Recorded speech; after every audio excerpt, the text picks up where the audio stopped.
Matériel et matériel instance. Donc aujourd'hui, on va créer nos premiers matériels et nos premiers matériels instances et on va s'en servir pour créer des grilles qui vont nous servir de guide lorsqu'on veut créer nos environnements. Donc c'est parti! Ok, donc dans Unreal, je vais commencer par m'importer quelques assets qui vont nous servir de guide pour l'alignement de notre grille dans le monde. Donc ce que je vais faire, c'est me créer un nouveau dossier dans le content que je vais nommer Art et je vais l'ouvrir.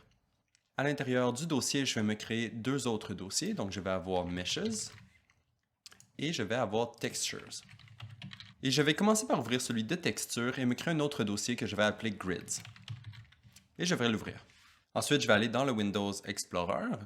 Et ici, j'ai mes trois textures que je veux importer. Donc, TX Hexagon Line, Square Line et Triangle Line. Je vais simplement les drag et les drop dans Unreal, dans le content. Et voilà, j'ai mes trois textures d'importer. Je peux cliquer sur Save All pour toutes les sauvegarder. Et je vais faire pareil pour les meshes, donc je vais retourner dans Meshes, je vais créer un nouveau dossier que je vais appeler Grids, que je vais ouvrir, et ensuite je vais retourner dans Windows Explorer, prendre mes trois meshes, les dropper dans Unreal. Ici, la fenêtre de FBX Import Option ouvre et il va falloir changer quelques trucs. Donc, la première chose que je veux changer, c'est le Auto Generate Collision. Il faut le décocher parce qu'il y a déjà des collisions dans mes meshes et je ne veux pas qu'Unreal en crée par-dessus. Ensuite, je vais expand la petite flèche ici pour Show Advance et je vais m'assurer que le Normal Import Method soit en Compute Normals parce que je vais laisser Unreal computer les normals dans ce cas. Je peux le cacher. Ensuite, dans MISC, faites sûr que la première case est cochée et que les deux autres ne le sont pas. Et finalement, dans le matériel ici, il y a le Material Import Method. On ne veut pas importer les matériels à partir du FBX. Donc, je vais changer la drop-down pour être Do Not Create Material. Et je peux décocher Import Textures. Il n'y a pas de texture dans le FBX, mais juste au cas, on peut le décocher. Ok, parfait, on peut cliquer sur Import All. Ici, il y a un warning qui apparaît qui nous dit qu'il n'y a pas de smoothing group dans le FBX, mais bon, c'est pas important parce que c'est seulement des géométries de base, donc on peut fermer ça. On peut faire Save All pour tout enregistrer. Mais maintenant, nos meshes sont gris. Dans le fond, ils ont la texture de base d'Unreal, comme la même chose que le plancher. Donc si je les apporte les trois ici, on peut voir qu'ils sont très gris. Donc on va créer un matériel pour eux. Et en fait, comme mon projet n'utilise seulement que 3 matériels pour tout le projet au complet, ça va faire qu'on va avoir créé le tiers de tous nos matériels qu'on va avoir besoin pour tout ce projet. C'est donc génial. Ok, donc allons faire ça. Et pour ça, je vais retourner dans le folder Art et me créer un nouveau folder que je vais appeler Materials. Et l'ouvrir. Et ici, je vais me créer un nouveau matériel, donc clic droit Material, que je vais nommer M_color, parce que ça va être seulement une couleur. Et je peux l'ouvrir.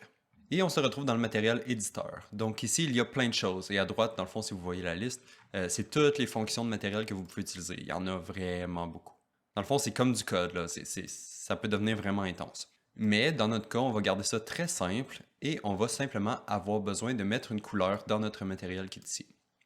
Donc pour ça, ce que je vais faire, c'est clic droit dans le graphe et je vais chercher pour vecteur 3. Et je vais choisir Constant Tree Vector. Clic dessus. Il y a aussi un raccourci pour créer cette node qui est dans le fond de tenir le chiffre 3 enfoncé sur votre keyboard et cliquer. Donc vous pouvez créer autant de couleurs que vous voulez. Mais pour l'instant, j'en ai pas besoin, donc je vais les supprimer. Et cette node-là, c'est vraiment une couleur. Donc il y a le RGB. C'est les trois valeurs de notre vecteur 3 ici. Et on peut les changer à gauche ici avec un color picker et on peut mettre la couleur que nous voulons, comme un beige comme ça. Et la node s'update. Donc maintenant, il ne reste qu'une seule chose à faire pour changer la couleur de notre sphère ici qui contient notre matériel. Et c'est de connecter la pin de notre couleur à la base color de notre matériel. Et voilà, maintenant ma sphère a cette couleur. Parfait. Et on pourrait aussi modifier le métallique, spécular et roughness de notre matériel sans pour autant rendre le matériel très compliqué. Et pour changer ces trois valeurs, on peut simplement leur passer des floats. Donc c'est ce qu'on va faire. Ici, je vous ai dit que le raccourci pour créer un vecteur 3, c'était de tenir le 3 enfoncé et cliquer.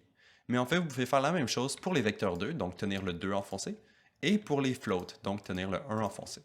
Mais si vous préférez le chercher dans le menu, c'est clic droit et chercher pour constant, ici. Et même chose pour le vecteur 2, c'est constant to vector, comme ça ici. Mais bon, on n'a pas besoin de tout ça, donc je vais juste tout supprimer. Et je vais me créer 3 floats en tenant le 1 enfoncé et en cliquant 3 fois. Maintenant, je peux les connecter à mon métallique, mon spécular et mon roughness. Et vous pouvez voir que si vous changez ces valeurs, ça va vraiment affecter le matériel. Donc si, mettons, je mets 1 dans le métallique, on peut voir que ma sphère devient complètement métallique et réflective.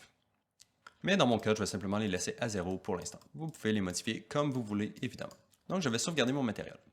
Et on peut maintenant assigner notre matériel à nos objets. Donc je vais prendre mon matériel et le glisser sur mes objets. Donc objet 1, objet 2, objet 3.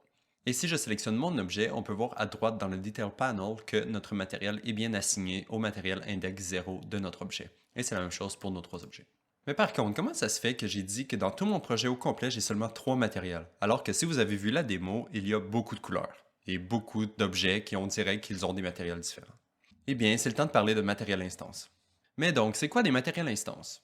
En bref, c'est comme si c'était des variantes de notre matériel. Donc, on a notre matériel de base qui contient la logique de base et à partir de ce matériel, on peut créer des variantes. Donc, on va commencer par un exemple, puis ensuite, je vais vous expliquer pourquoi c'est bien d'utiliser des matériels instances. Donc, pour créer un matériel instance, je vais faire clic droit sur mon matériel que je veux utiliser comme parent et aller en haut complètement du menu et cliquer sur Create Material Instance. Pour le nom, je vais l'appeler MI puisque c'est un matériel instance, underscore. Ensuite, ce que je veux, c'est différentes couleurs, parce que ça, c'est mon matériel de base qui est seulement une couleur, donc on va dire différentes couleurs. Donc, MI underscore red underscore 01, parce que je vais avoir plusieurs red. Ensuite, je vais m'en créer deux autres, donc je vais faire clic droit, Create Material Instance, que je vais nommer MI underscore green underscore 01. Et une dernière fois, cliquez sur le matériel, Create Material Instance, MI underscore blue underscore 01. Et voilà, on a nos trois couleurs ici. Je peux sauvegarder. Je vais maintenant ouvrir les trois matériels instances, donc je vais faire double-clic sur tous les trois pour les ouvrir et regarder à quoi ça ressemble. Donc déjà là, la fenêtre est beaucoup plus simple. Il y a beaucoup moins d'informations. Et si on regarde à droite ici, il y a les informations de base. Donc le parent, qui est notre M-Color à nous, donc c'est le matériel que nous avons créé. Et ceci est un matériel instance enfant de M-Color. Et ensuite, il y a quelques petites catégories ici avec des settings qu'on peut overwrite dans ce matériel instance-là. Donc, ça va utiliser la même logique que le parent, mais on peut changer certains settings. Mais dans notre cas, ces settings de base ne nous intéressent vraiment pas. Les choses qu'on veut changer, c'est notre couleur, specular, roughness, métallique. Et pour pouvoir modifier ces valeurs-là, il faut les exposer, de la même façon que ces variables-là ici sont exposées. Donc, je vais juste collapser ces deux menus-là pour ne pas nous compliquer la vie. Et en fait, je vais retourner dans mon matériel. Donc, je peux soit retourner dans l'onglet de mon matériel en haut à gauche, ou ce qui est bien, c'est qu'on peut aussi double-cliquer sur le matériel qui est dans le parent ici. Et ici, les trois paramètres qui nous intéressent, c'est notre couleur ainsi que les trois floats. Et on va donc les exposer. Et pour ça, c'est simple. On peut simplement faire clic droit sur la node et cliquer Convert to Parameter. Ce qui convertit la node en un paramètre au lieu d'être une constante, donc c'est possible de la changer. Autant dans la fenêtre de matériel instance que dans le code, donc on pourrait même changer cette couleur-là in-game avec le blueprint. Mais il faut d'abord commencer par lui donner un nom, donc je vais le nommer Color. Et je vais ensuite faire la même chose pour les trois autres, donc clic droit sur la node, Convert to Parameter, Metallic. Ensuite, clic droit sur la node, Convert to Parameter, Specular. Et finalement, clic droit sur la node, Convert to Parameter, Roughness. Et voilà. Maintenant, si on sauvegarde notre matériel, on peut ensuite retourner dans nos matériels instances, ici. Et maintenant, tous nos paramètres sont visibles ici dans le Detail Panel. Donc, on peut les modifier et setter des valeurs différentes d'un matériel instance à l'autre. Donc, c'est ce qu'on va faire. Je vais cocher Color parce que je veux changer la valeur de Color. Et ensuite, je vais aller dans ma couleur et setter une teinte de bleu. On va dire celui-là ici. OK. Maintenant, je peux le sauvegarder et je vais aller dans le Green, cocher la couleur et je vais changer la couleur pour une teinte de vert. Donc, on va dire peut-être celle-là ici. Sauvegarder et aller dans le Red, faire la même chose. Cocher la couleur, changer la couleur pour une teinte de rouge. Et celle-là ici. OK. Je peux sauvegarder. Ensuite, je vais retourner dans mon Level Entry. Et maintenant, j'ai mes trois couleurs. Je peux les assigner à mes trois mèches, comme ça. Mais pourquoi devriez-vous toujours utiliser des matériels instances? Eh bien, il y a deux principales raisons, dont une qui est beaucoup plus évidente, et c'est le fait de pouvoir simplement modifier un seul matériel, et ça va ensuite appliquer les modifications sur tous les matériels instances qui dérivent de ce matériel. Donc par exemple, si je retourne dans mColor, et que ici, je prends à partir de Color et que je cherche pour la node Multiply, que je vais connecter à l'emissive. Ensuite, je vais modifier la valeur B de mon Multiply pour 100, et je vais faire Apply. Donc maintenant, si je retourne dans mon level, on peut voir que tous mes objets ici, ils sont shiny. Donc on peut voir que c'est très facile de changer un seul matériel et ça applique les changements directement sur tous les matériels instances qui dérivent de ce matériel. Ce qui n'aurait pas été le cas si vous aviez créé plusieurs copies du même matériel. Donc si vous aviez comme créé plusieurs matériaux et non matériel instance, vous auriez été obligé d'aller dans chacun de ces matériaux manuellement un par un et ajouter la node multiply dans chacun d'eux. Donc ça aurait pu être long. Mais bon, dans notre cas, c'est pas long, donc je peux simplement supprimer le multiply parce que je ne veux pas et je vais faire save. Et maintenant, mes objets sont redevenus normaux. Et c'était donc la première raison. La deuxième raison est reliée aux performances. Ici, on veut garder l'explication simple. Dans le fond, à chaque fois qu'Unreal veut dessiner un nouvel objet, ce qu'il fait, c'est qu'il se demande comment le dessiner. Donc, il veut avoir une série d'instructions qui lui dit comment le dessiner. Et chaque matériau vient avec leur série d'instructions. Donc, si on retourne dans mColor, ici, on peut voir en bas qu'il y a le Base Path Shader qui est 118 instructions. Puis ensuite, il y a le Vertex Shader et tout. Donc, il y a ces séries d'instructions-là ici. Et ces instructions varient dépendant des nodes que vous mettez dans votre matériel. Donc, à chaque fois qu'Unreal dessine un objet, il se demande « OK, comment je dessine cet objet-là? » Et il va voir la série d'instructions. Mais par contre, si vous utilisez des matériels instances, Unreal sait qu'il doit utiliser les mêmes instructions pour chacun d'entre eux. Il est donc capable de prendre tous ces matériels-là et les rendre en même temps, en changeant seulement quelques paramètres. Donc c'est un peu la même chose que d'appeler une fonction. Les paramètres changent, mais le contenu de la fonction ne change pas. Et dans ce cas, les paramètres changent, mais les instructions ne changent pas. Et dès que votre jeu commence à être un petit peu gros, on peut facilement voir la différence sur les performances. Et donc, dans la majorité du temps, c'est beaucoup mieux d'avoir peu de matériaux et plusieurs matériels instances avec des variations de ces matériaux. Donc, en bref, vous devriez toujours utiliser des matériels instances parce que, de un, c'est beaucoup plus simple pour vous, parce que si vous voulez modifier des choses, il n'y a qu'un seul endroit à le faire, et de deux, parce que ça va vous aider grandement à avoir des meilleures performances dans votre jeu. Ok, bon, il y a une dernière chose que je veux faire avant de finir cette vidéo, et c'est de créer un autre matériel. Mais avant, ce que je vais faire, c'est clic droit dans le vide et créer un new folder que je vais nommer Colors. Et ensuite, je vais envoyer tous mes matériels instances dans ce dossier. Move here. Et à chaque fois que vous faites des opérations comme ça, qui est soit de déplacer des assets, renommer, supprimer des assets, ce que je recommande, c'est de faire clic droit sur Content ou dans le folder que vous venez de modifier et cliquer sur Fix Up Redirectors in Folders. Ce qui va soit faire quelque chose ou non, dépendant si Unreal avait créé des redirecteurs pour vos fichiers. Et dans le fond, les redirecteurs, c'est comme si c'était des shortcuts qui pointent vers vos nouveaux fichiers. Donc, dans le fond, si vous aviez un fichier dans le folder A et que vous l'avez déplacé dans le folder B, il va encore rester un shortcut dans le folder A qui pointe vers le folder B. Et c'est la technique qu'Unreal utilise pour que, dans le fond, tous les liens dans toutes vos scènes, comme ça, ils ne brisent pas quand vous faites des modifications. Donc, ici, tous mes matériaux, tous mes meshes et tout, si vous modifiez vos meshes ou vos matériaux, les liens ne briseront pas. Et quand on fait un fix-up redirecteur, Unreal il va aller dans tous les endroits qui utilisaient cet asset dans le jeu et updater les liens pour qu'ils pointent vers le nouveau fichier à la place. Mais bon, assez parlé de redirecteur. Ok, donc pour le nouveau matériel que je veux créer, il va beaucoup ressembler à l'autre d'avant. Donc je vais simplement dupliquer celui que nous venons de créer pour nous en servir comme base. Donc je vais le draguer ici et cliquer sur Copy Here. Puis je vais le renommer mColor with Texture. Parce que dans le fond, on va utiliser une couleur multipliée par une texture. Et je vais l'ouvrir. Et ici, juste pour que ça aille bien, je vais changer la couleur, puis je vais la mettre en blanc, donc blanc complet, et je vais garder mes trois autres paramètres. Et ici, je vais avoir besoin d'une texture, donc je vais faire clic droit et je vais chercher pour texture sample. Texture sample. Et ensuite, je veux que cette texture sample ici soit un paramètre, donc je vais faire clic droit dessus et convert to parameter, que je vais nommer texture. Si je sélectionne ma note de texture, à gauche, si je scroll jusqu'en bas, je peux voir la texture qui va être utilisée par défaut, donc je peux en setter une. Je vais utiliser TX Square Line. Le preview de la node update, mais par contre, si on veut que le preview update aussi sur notre matériel, il faut le connecter à notre matériel output ici. Donc c'est ce que je vais faire. Je vais prendre la couleur, je vais la multiplier, donc drag multiply. Et puis, je vais connecter le RGB de ma texture à ma couleur, puis je vais mettre le output dans le base color, ce qui affiche maintenant notre texture sur notre sphère ici. Et si on veut voir un peu mieux, on peut choisir un plane à la place. Et voilà. Donc, je peux sauvegarder mon matériel et je vais retourner dans le L-Entry. Puis maintenant, j'ai mon Color with Texture ici et je vais le dropper directement sur le plancher que nous avions dans notre level. Et voilà, on a maintenant notre grille qui est sur le plancher de notre level. Par contre, cette grille en ce moment se déplace avec notre plancher. Et c'est pas vraiment ce que je veux. Ce que je veux, c'est que notre grille soit en world space et que quand on déplace le plancher, dans le fond, la texture s'update. Bref, je veux une projection world space de notre grille dans notre monde, au lieu que ce soit en UV space. Donc, on va aller changer le matériel. Et pour faire ça, il y a une node qui s'appelle World Aligned Texture. World Aligned Texture. Qui est une très grosse node avec une tonne de input et output. Mais on va seulement en utiliser quelques-uns. Et le premier input qui nous demande, c'est un texture object. Donc, je vais essayer de prendre le RGB de ma texture et le connecter. Et on peut voir que ça ne fonctionne pas. Il nous faut vraiment un texture 2D. OK, je vais devoir me créer une nouvelle node. Donc, clic droit, texture, object. Texture object. Et en fait, je vais directement prendre un texture object parameter, que je vais appeler texture. Je vais aussi en profiter pour changer la default texture pour prendre ma line square. Et je vais connecter cette texture à mon world align texture.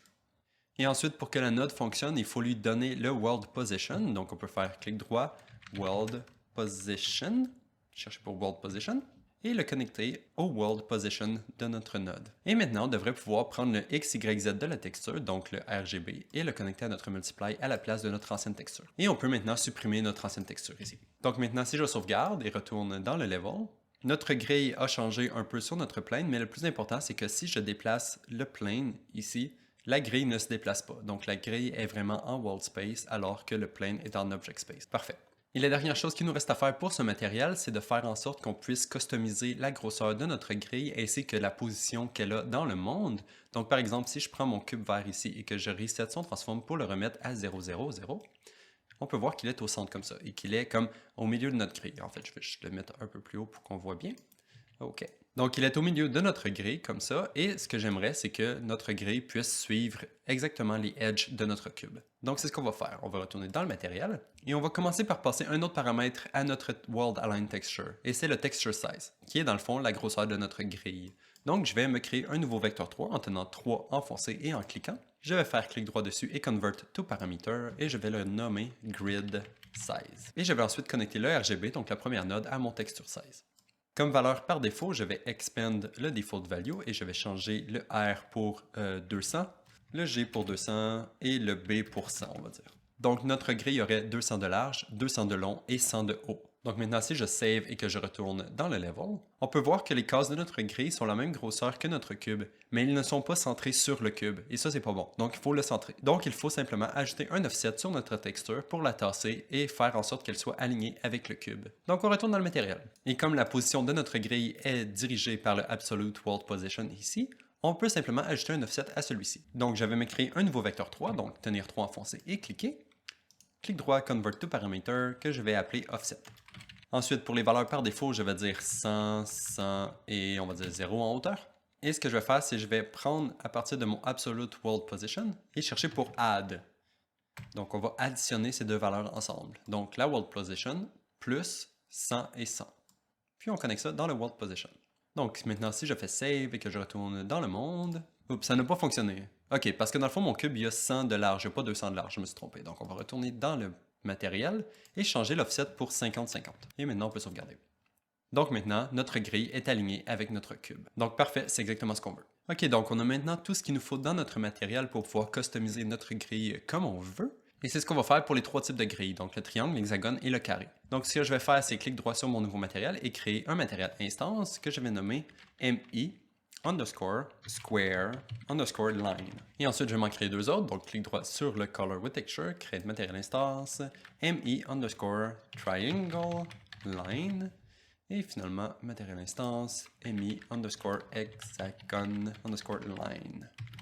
Et en fait, je vais me créer un nouveau dossier, donc New Folder, Colors with Texture. Et je vais drag mes trois nouveaux matériels instances dans ce dossier. Move here. Et ensuite, je vais faire clic droit sur Content et fixer pour directeur. OK. Donc, c'est maintenant temps de décider quelle grosseur de grille que vous voulez utiliser dans le jeu. Dans le fond, vous pouvez changer ça plus tard, mais ça va être un peu plus de trouble une fois que vous aurez fait tout votre environnement.